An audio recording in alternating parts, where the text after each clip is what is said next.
أهلا بيكم يا كل محبين قناة القصص والحكايات والمواضيع المرعبة.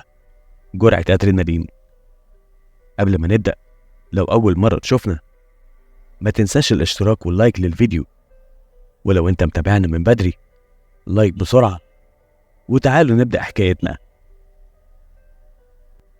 سهرتنا النهاردة عن أحداث مرعبة حقيقية حصلت فعلا. خلينا نبدأ الحكاية ويلا بينا يا مرعبين.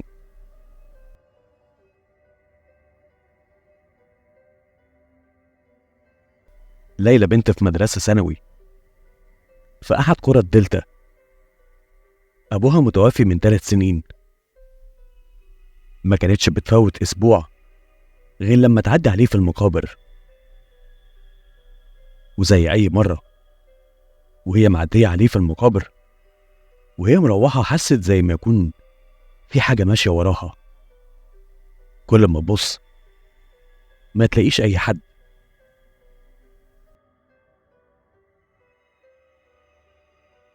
اتوترت جدا وحست بالخوف.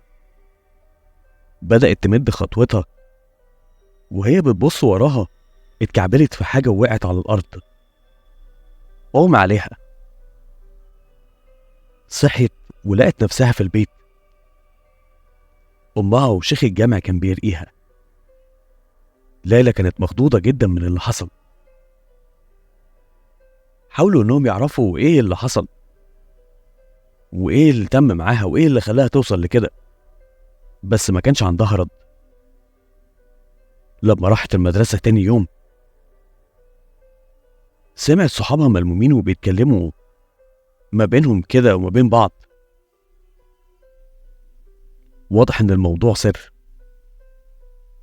ولما جت كلهم سكتوا.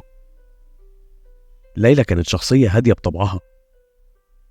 وبعد يوم المدرسة ما خلص زمايلها كانوا واقفين مع بعض وزي ما يكونوا بيتفقوا على حاجة.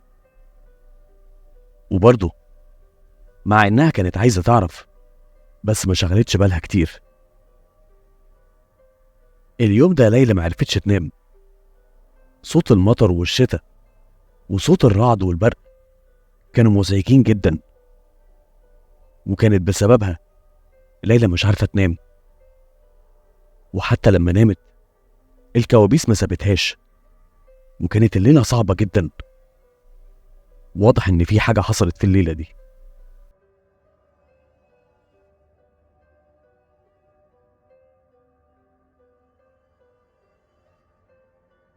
ليلى لما راحت المدرسة تاني يوم لقيت زمايلها زعلانين ومتضايقين.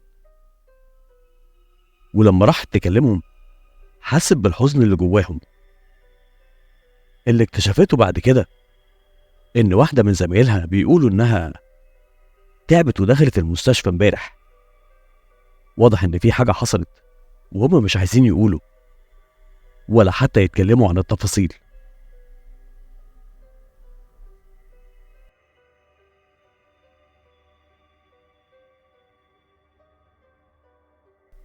خلص الأسبوع وجه ميعاد زيارة ليلى لأبوها في المقابر. كان يوم الجمعة. راحت بعد الصلاة. وهي راجعة اتفاجئت بأصحابها وهم متجمعين ورايحين لبيت واحدة صاحبتهم. ليلى الفضول ملأ قلبها وكانت عايزة تعرف هم بيعملوا ايه مع بعض في يوم الأجازة.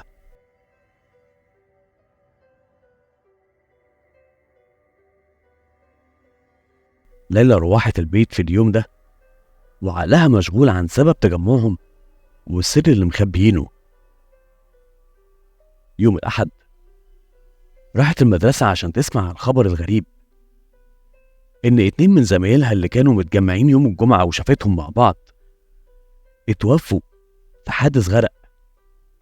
البلد كلها كانت في حالة حزن، وتقريبا المدرسة كانت فاضية لدرجة إنهم روحوا البيت في نص اليوم.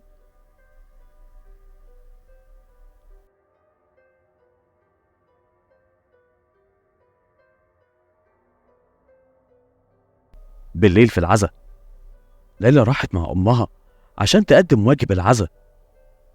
ولما وصلوا راحت ليلى عشان تشوف باقي صحابها اللي فاضلين كانوا في حالة انهيار ومش قادرين يتكلموا من كتر الحزن اللي كانوا فيه.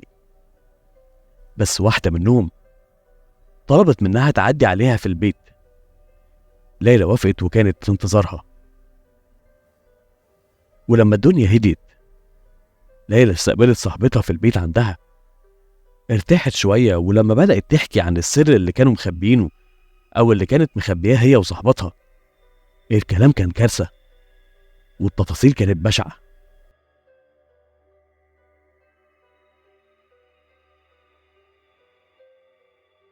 البنت هي وصاحبتها كانوا بيتجمعوا علشان يلعبوا هي وأصحابها لعبة تحضير أرواح داخل المقابر بدون هدف، بس عشان يلعبوا ويقضوا وقت ظريف.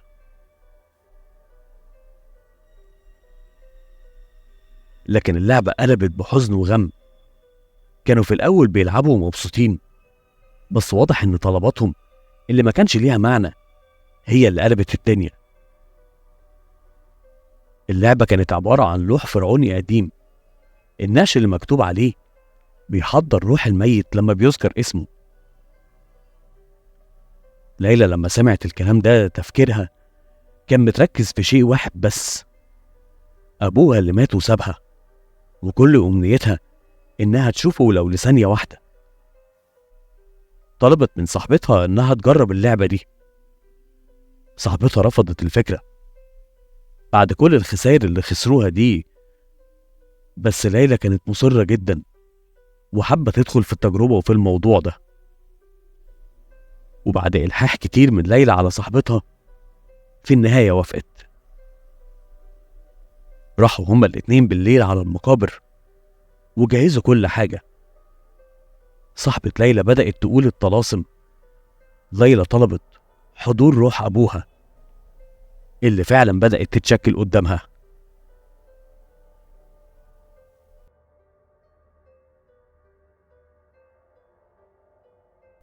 ليلى كانت فرحانة جدا بعد ما شافت روح أبوها.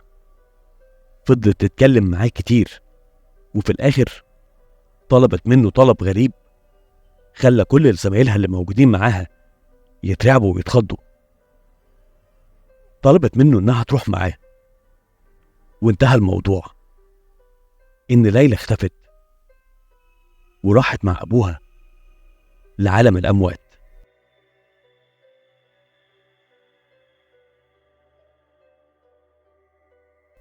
الموضوع مش بس خلص على كده. صاحبة ليلى راحت على البيت مرعوبة وحكت لأبوها كل اللي حصل.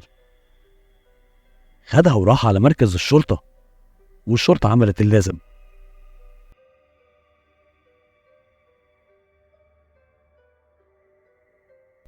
بس للأسف أم ليلى الموضوع ما خلصش معاها.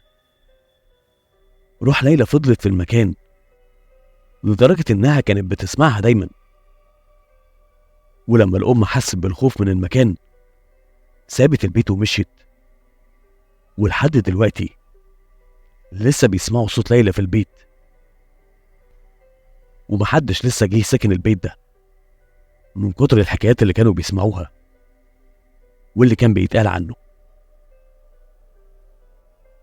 نتمنى تكون حكاية النهاردة عجبتكم، واستنونا في اللي جاي قريب.